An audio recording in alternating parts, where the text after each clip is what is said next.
खंजन पक्षी को बनाने की कोशिश कर रहे हैं। बाहर है खंजन पक्षी है ये।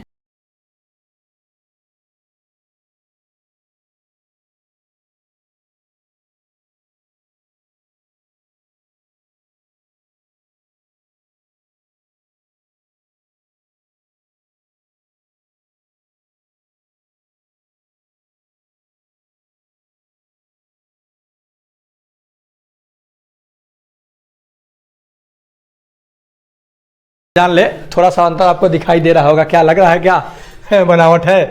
ठीक ना। लंबाई 21 सेंटीमीटर इसका होता है। गौरैया से थोड़ी सी बड़ी होती है खंजन पक्षी। ठीक ना। रंग पीठ और सिर का रंग नर में काला, नर जो होता है मेल उसमें काला, किसका? सिर। पीठ और सिर का जो रंग होता है वो काला और मादा में धूसर होता है। पेट वाला भाग सफेद। अब पेट वाला भाग क्या होता है? सफेद होता है। पूंछ के बीच में काली पट्टी और दोनों किनारों पर सफेद पट्टी, आंखों के ऊपर सफेद भौवें जैसी पट्टी होती है। ठीक ना। अब ये जय हिंद मेरे भावी शिक्षक साथियों। तो कैसे हैं? चलिए, आशा करता हूं कि अच्छे होंगे, जहां होंगे मस्त होंगे, एकदम तंदुरुस्त होंगे। ठीक ना। तो आज के वीडियो में पर्यावरण और हम क्लास 5। ठीक ना। इससे एक अध्याय 11 है आपका, जंतु जगत सुरक्षा और उसका संरक्षण। ठीक है। देखिए, इससे रिलेटेड ये आपको विस्तार पूर्वक हम एक्सप्लेन कर रहे हैं। पूरा जो चीज दिया हुआ सो चीज मैं पढ़ रहा हूं। अब आप कहेंगे कि मेरे को भी तो पढ़ने आता है, तो आप हर जगह तो किताब लेकर के जाइएगा, नहीं पढ़ते। ठीक ना। मोबाइल लेकिन हर जगह लेकर जाइएगा। इसलिए हम ये सोच करके हम इसको क्या करें, एक्सप्लेन कर रहे हैं। नहीं तो ऐसे न करके एक्सप्लेन सीरीज से हम क्या करते हैं, इसे पूरे छाट करके रख लेते हैं। तो लेकिन घबराइएगा मत, इसका एक्सप्लेन वाला पूरा निकाल करके, इससे चुन करके एक एक क्वेश्चन जो बीपीएससी वाला उठा सकता है ना, वो सभी क्वेश्चन को क्या करेंगे कि हम उठा लेंगे आपको। ठीक ना। जैसे अभी एक वीडियो हम छोटा सा बना करके आपको देंगे, पिछला वीडियो का, उसमें आप देख सकते हैं। ठीक ना।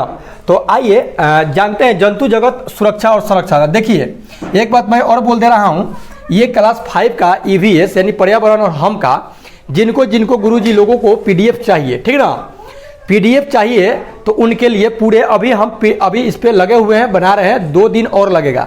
उसके बाद पूरे चैप्टर का भेज देंगे। नहीं तो कहिएगा तो एक चैप्टर का हम आपको पीडीएफ दे देंगे, लेकिन 30 रुपया आपको पहले हमारे पास भेजना पड़ेगा। नहीं तो नहीं भेजते हैं गुरुजी आप लोग। खाली मेहनत करेंगे हम तो कैसे होगा। 72 099 आप 45 643। इस पे आप क्या कर सकते हैं कि फोन पे कर सकते हैं और व्हाट्सअप इसी पर आप कर सकते हैं। व्हाट्सअप भी है, फोन पे भी है।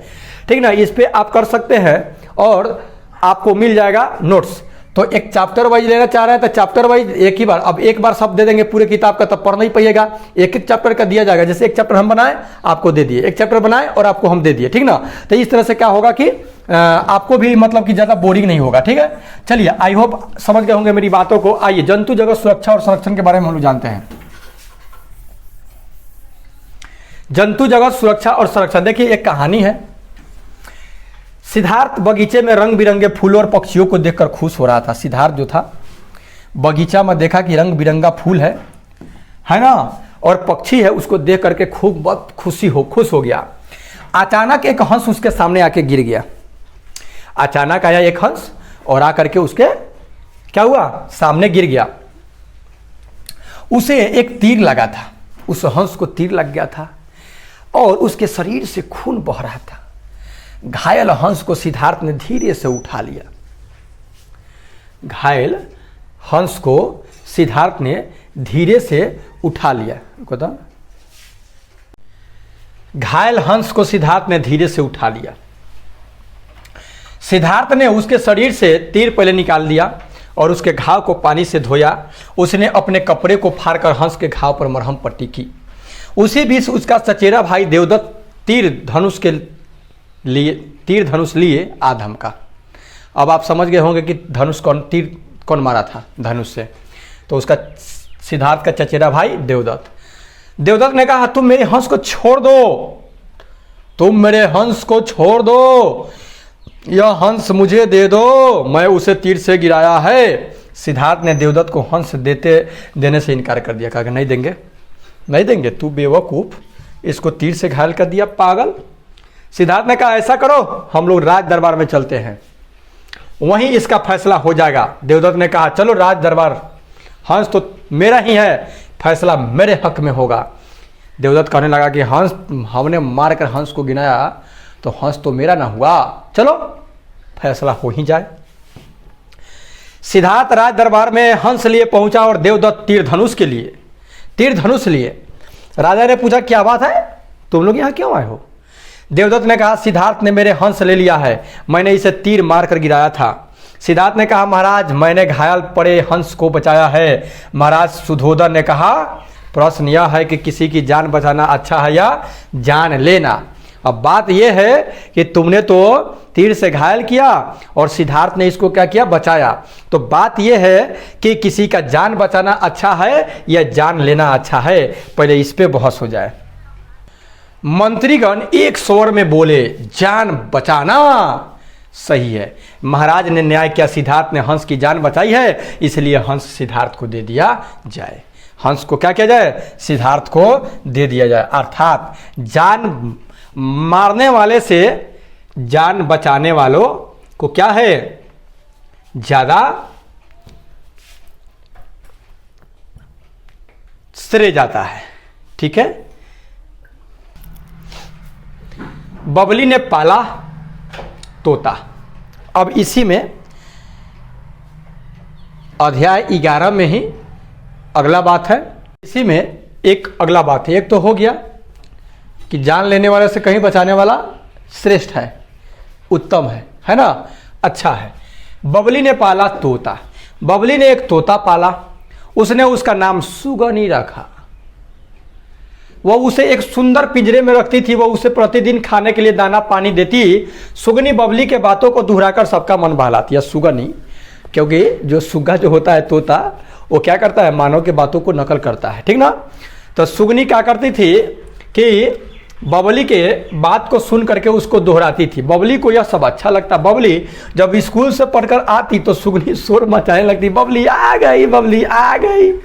अचानक एक दिन सुगनी बीमार पड़ गई, खाना बंद, शोर मचाना बंद, बिल्कुल सुस्त पड़ी रहती।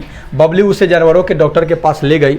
डॉक्टर ने दवा दी पर साथ ही कहा कि सुगनी को पिंजरे से निकालकर खुले आसमान में छोड़ देना चाहिए। डॉक्टर कहा कि ऐसा करो, इसे खुले आसमान में छोड़ दो।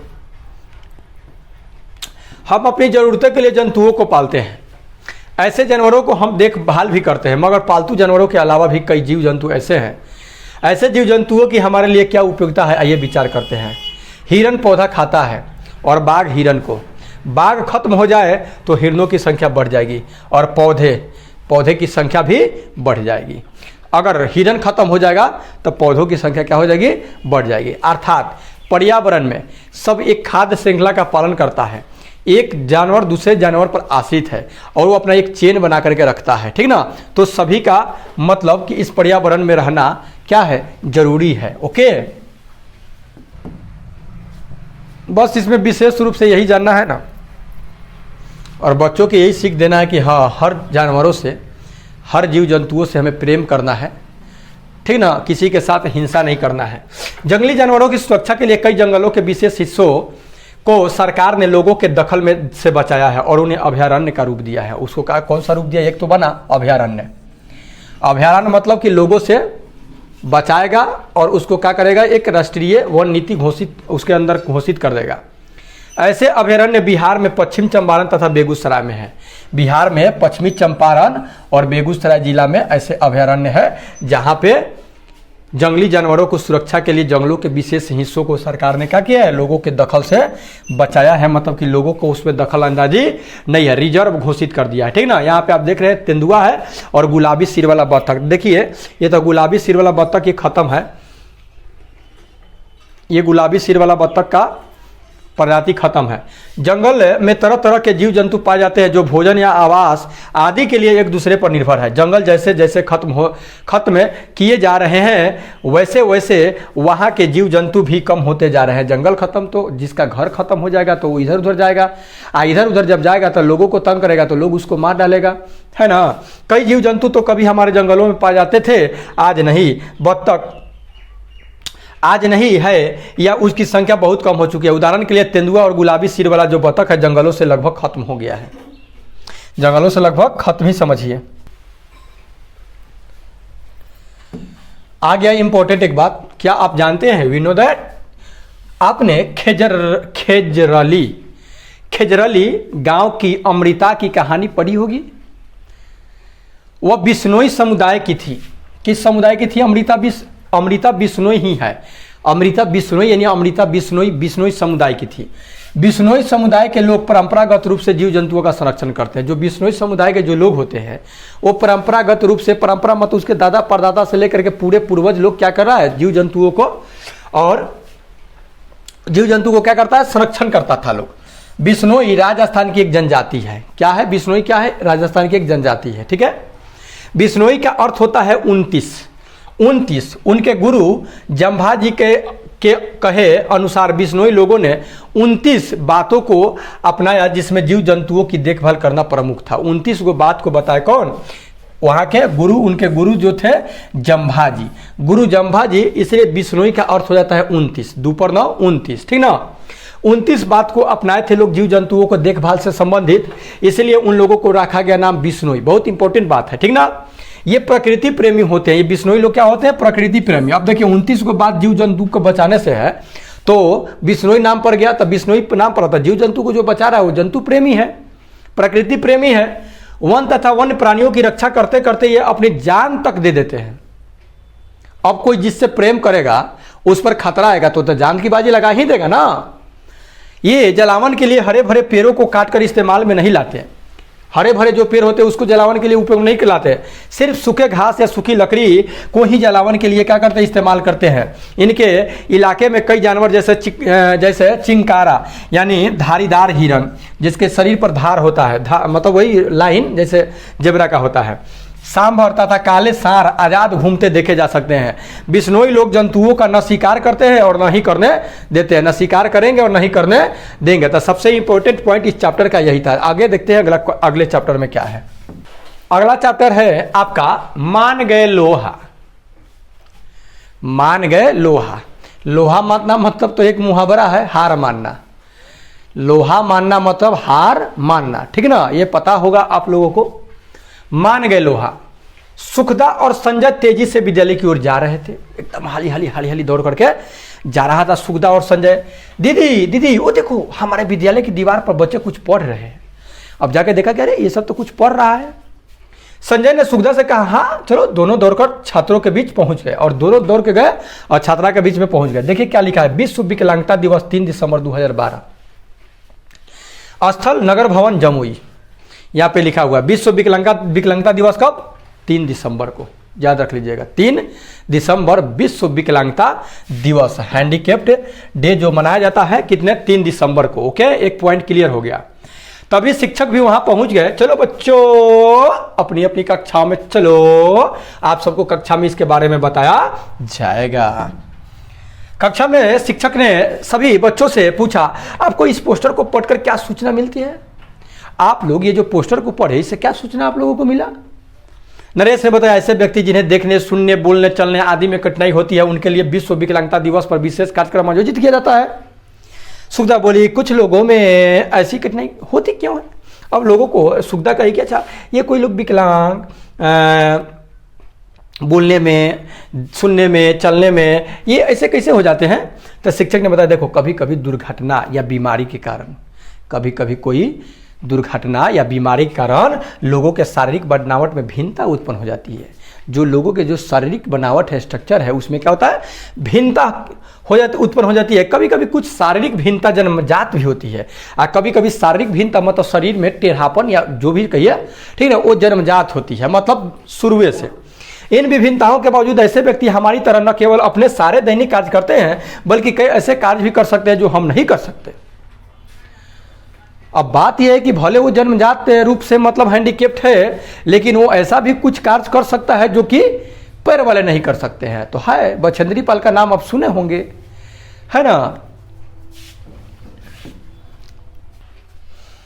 आस्था बोली कि हाँ मैंने भी अखबार में हाथों से निःशक्त एक लड़की को पैरों की उंगलियों से कलम पकड़कर लिखते हुए फोटो देखा था।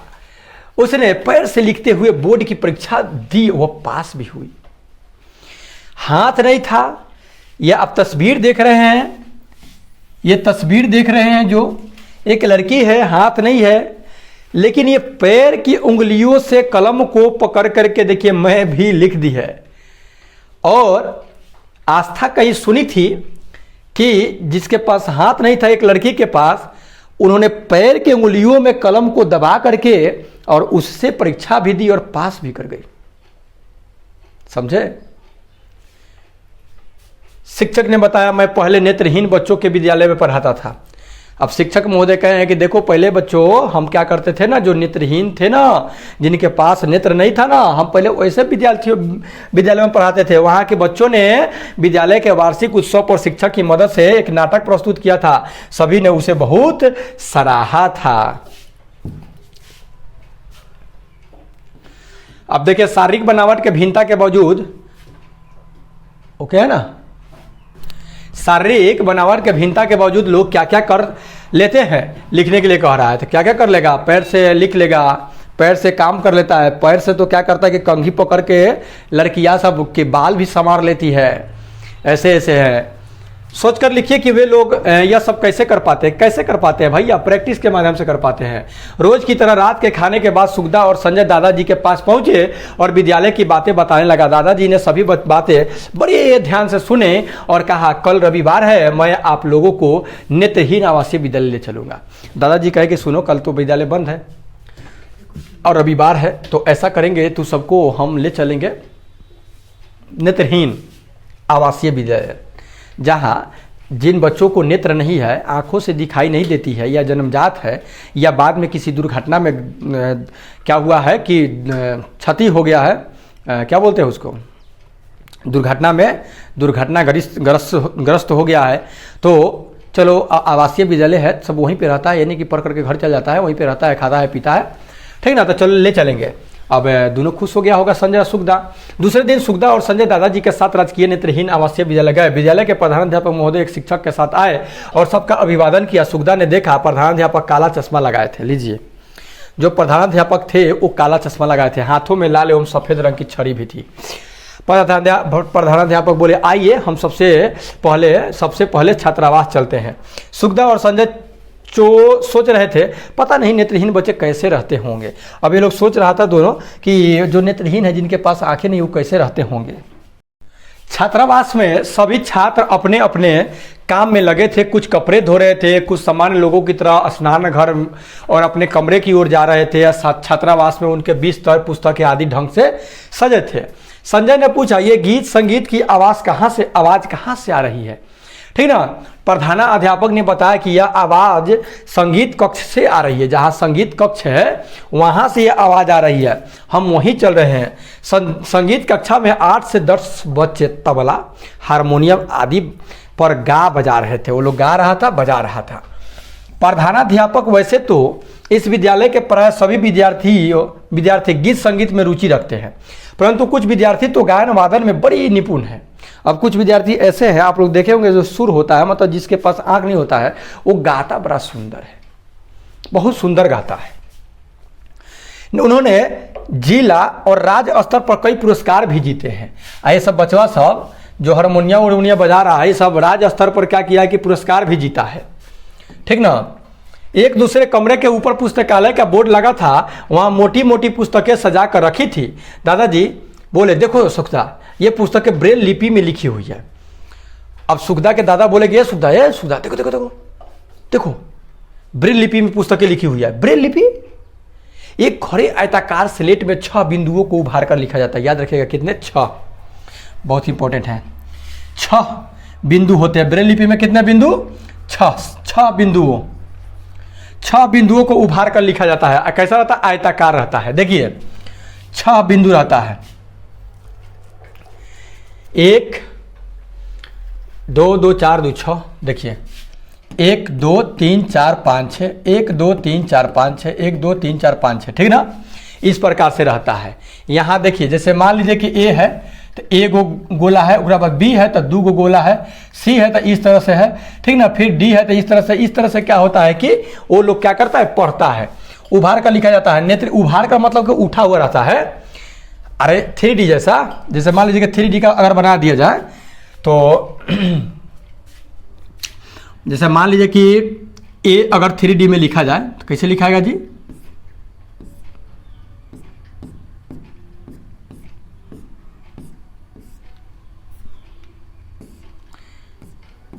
उभार करके मतलब कि उभरा हुआ रहता है, ठीक ना।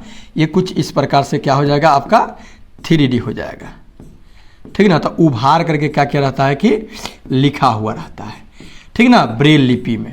और इसी से क्या होते हैं, जो नेत्रहीन जो बच्चे होते हैं वो क्या करते हैं, इसी से अपना पढ़ाई करते हैं। नेत्रहीन जो बच्चे होते हैं वो क्या चीज़ से पढ़ाई करते हैं, ब्रेल लिपि से पढ़ाई करते हैं, ठीक ना। ब्रेल लिपि से नेत्रहीन बच्चे पढ़ाई करते हैं। सुखदा को ये बात पता होगा तो बढ़िया है, लेकिन शायद सुखदा तो इसी को पता करने के लिए उसके दादाजी ले गए हैं कि चलो जो अक्षम में लोग हैं शारीरिक रूप से, वो किस प्रकार से अपना क्या करते हैं कि पढ़ाई लिखाई करते हैं लोग, ठीक ना।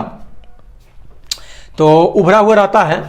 नेत्रहीन बच्चे इन उभरे बिंदुओं को उंगलियों के स्पर्श से समझ जाते हैं कि ये क्या लिखा हो। पहले बता दिया जाता है कि ये चीज़ है, तो उसके बाद वो स्पर्श करेगा तो बता देगा। सुखदा और संजय यह सब जानकर बड़े प्रभावित हुए, इफेक्टेड महसूस किया लोग। 3 दिसंबर को विश्व विकलांगता दिवस मनाया जाता है। विश्व विकलांगता दिवस कब मनाया जाता है? 3 दिसंबर को। पर आयोजित कार्यक्रम में शिक्षकों के साथ सुखदा, संजय व विद्यालय के सभी बच्चे पहुंचे। नगर भवन में लगी कुर्सियों पर विभिन्न प्रकार के शारीरिक चुनौतियां वाले व्यक्ति बैठे थे। दीवारों पर विभिन्न प्रकार के पोस्टर व बैनर लगे थे। इन पर समान कल्याण विभाग के द्वारा निःशक्त व्यक्तियों एवं छात्र छात्राओं के लिए चलाए जा रहे कार्यक्रमों की जानकारी दी गई थी। छात्र छात्राओं को दी जाने वाली सुविधाओं के बारे में भी जानकारी दी जाती थी, जानकारियाँ थी। विश्व विकलांगता दिवस के अवसर पर शारीरिक चुनौती वाले व्यक्तियों के लिए विभिन्न प्रकार के खेल प्रतियोगिताओं का आयोजन किया गया। प्रतियोगिता में प्रतिभागियों ने बड़े उत्साह से भाग लिया। पोलियोग्रस्त इकबाल अहमद ने सबसे ज़्यादा पुरस्कार जीते थे।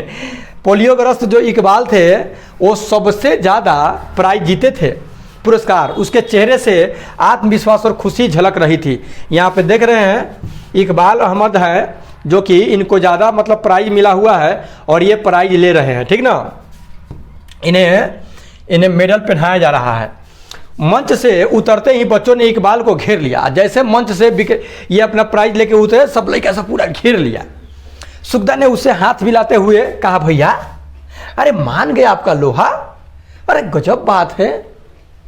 सुखदा ने इकबाल अहमद को ऐसे क्यों कहा, भैया मान गए आपका लोहा, मतलब कि आप शारीरिक रूप से अक्षम होकर भी आप ऐसे ऐसे कारनामा कर दिए।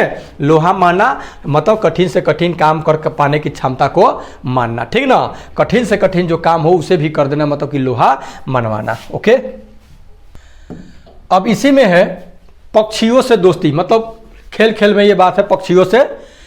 पक्षी तो हर जगह दिखाई देते हैं, क्या आपने कभी इसको ध्यान से देखा है? पक्षियों को देखना, पहचानना तथा उनका अवलोकन करना बहुत ही दिलचस्प अनुभव है। पक्षियों के बारे में देखने को बहुत कुछ है, जैसे आकार उसका देखना, रंग रूप देखना, बोली, आदतें, भोजन आदि। कई लोग इसे एक शौक के रूप में अपनाते भी। इस शौक को ही पक्षी की दुनिया में ताक झांक या बर्ड वाचिंग कहते हैं। बर्ड वाचिंग यानी पक्षियों की दुनिया में ताक झांक। पक्षी दर्शन के लिए आप एक अलग डायरी या कॉपी बना सकते हैं। पक्षी दर्शन के लिए एक अलग कॉपी या डायरी बना सकते हैं। हर पक्षी के लिए एक अलग पन्ना रखना अच्छा रहेगा। आपको पक्षी के बारे में जो भी जानकारी मिले या पता चले उसको इस पन्ने में क्या कर सकते हैं, लिखते जाइए। पन्ने पर सबसे ऊपर पक्षी का नाम लिखिए। यदि संभव हो तो पक्षी का चित्र ढूंढ कर क्या कीजिए, वहाँ पे आप अपने द्वारा इकट्ठी की गई जानकारी के पास चिपका भी दीजिए, ठीक ना। अगर ऐसा नहीं कर पाते हैं तो चित्र बनाने की कोशिश भी कीजिए। मान लीजिए कि चित्र बनाना है तो चित्र बना दीजिए। पक्षियों के अवलोकन में मदद के लिए कुछ और सुझाव निम्नलिखित है। लंबाई, पक्षी लगभग कितना लंबा है। पक्षियों की लंबाई की तुलना में गौरैया कौवे किसी जाने पहचाने पक्षी से की जा सकती है।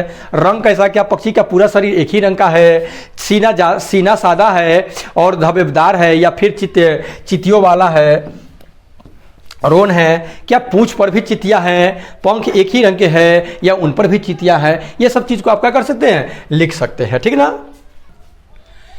आंख, पक्षी की आंखें क्या गोल लकीर से पूरी घिरी है या केवल आंखों के ऊपर ही लकीर है या आंखों का रंग कैसा है, ये सब अंतर आप कर सकते हैं। चोंच, चोंच कैसी है, लंबी है, छोटी है, नुकीली है या मुड़ी हुई है।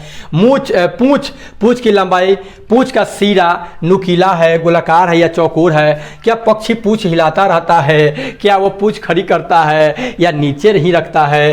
पंख गोलाकार है या नुकीले हैं। इसके लिए उड़ते हुए पक्षियों को देखना जरूरी होगा। संभव हो तो फैले हुए पंखों का चित्र भी बनाइए।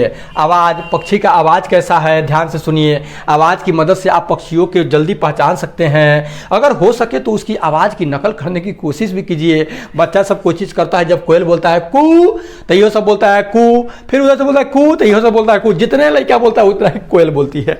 आवाज वो अक्सर कहाँ दिखाई देता है, खेत में, पानी के पास, पेड़ पर, झाड़ियों में या फिर बिजली के तारों पर, या क्या पक्षी किन्हीं खास पेड़ों पर ही बैठता है।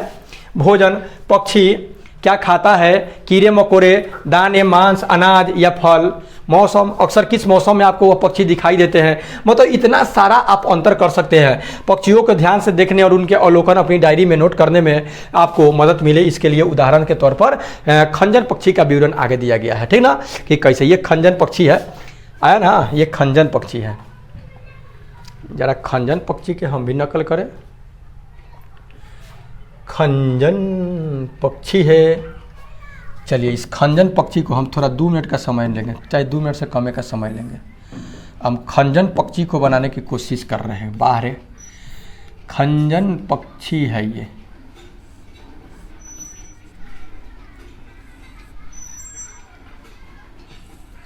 खंजन पक्षी गौरैया टाइप का है ना, खंजन पक्षी।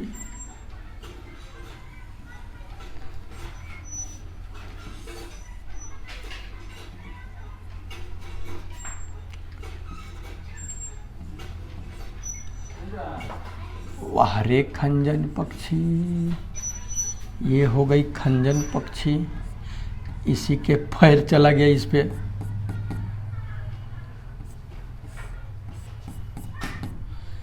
ये हो गई खंजन पक्षी।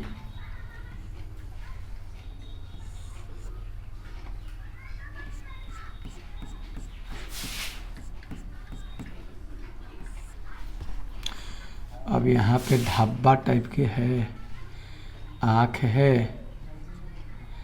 और उसके बाद ये इतना छोड़ करके बाकी सब काला है।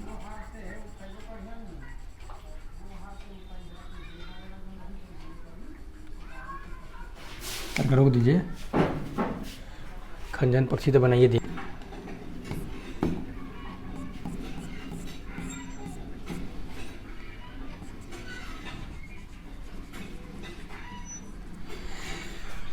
तो ये हो गया खंजन पक्षी, है ना। तो ये खंजन पक्षी है। जरा इनके बारे में जान ले। थोड़ा सा अंतर आपको दिखाई दे रहा होगा, क्या लग रहा है, क्या है, बनावट है, ठीक ना। लंबाई 21 सेंटीमीटर इसका होता है। गौरैया से थोड़ी सी बड़ी होती है खंजन पक्षी, ठीक ना। रंग, पीठ और सिर का रंग नर में काला, नर जो होता है मेल, उसमें काला, किसका, सिर, पीठ और सिर का जो रंग होता है वो काला और मादा में धूसर होता है। पेट वाला भाग सफेद। अब पेट वाला भाग क्या होता है, सफेद होता है। पूंछ के बीच में काली पट्टी और दोनों किनारों पर सफेद पट्टी, आंखों के ऊपर सफेद भौवें जैसी पट्टी होती है, ठीक ना। अब ये मिट जाएगा, ये खत्म। पूंछ लंबी, पतली, आयताकार होती है। चोंच छोटी, पतली और नुकीली होती है, ठीक ना। आपसे क्वेश्चन पूछ सकता है कि खंजन जो पक्षी है उसके पूंछ का आकार कैसा होता है, तब पूंछ का आकार आयताकार होता है। पूंछ कैसी होती है, तब पतली होती है और लंबी होती है। चोंच कैसी होती है, तब छोटी चिकन चोंच, पतली और नुकीली होती है। ओके, आइए देखते हैं आगे। आवाज, पतले स्वर में ट्विच ट्विच ट्विच ट्विच, कई तरह की सीटी जैसी मधुर बोलियां बोलता है। प्रजनन काल में नर सुरीली गीत गाता रहता है, और प्रजनन काल जब आता है ना, तो जो नर होता है ना, खूब सुंदर सुंदर गीत गाता है, सुरीली गीत। भोजन ये कीड़ा मकोड़ा खाता है। आवास मुख्यतः जमीन पर, आमतौर पर नदी के किनारे या किसी तालाब या पानी से भरे खेत के किनारे बैठा देखा जा सकता है। अन्य जानकारियां अधिकतर जोड़ी में दिखता है और ये जो खंजन पक्षी होती है अनेक हमेशा जोड़ी में रहती है। वैसे कभी कभी छोटे झुंडों में भोजन करते हुए भी देखा जा सकता है। चहचहाते समय पूंछ को ऊपर नीचे करता है, जब जैसे चू चू ट्विस्ट ट्विस्ट करती है तो पोछवा ऊपर उठ जाता है, ठीक ना, और नीचे करता है। पानी के किनारे बैठकर लगातार पूंछ हिलाते हुए भोजन करता है। नर और मादा में अंतर रंग के आधार पर किया जा सकता है। ऊपर वाला काला नर में, अब मादा में क्या होगा, धूसर होगा, नीचे पेट से उजला होगा ही होगा, ठीक ना। तो ये है आपका खंजन पक्षी का पहचान। तो आज का वीडियो 2 चैप्टर पर समाप्त होगा। मिलते हैं नेक्स्ट वीडियो में, तब तक take care and good bye. Okay.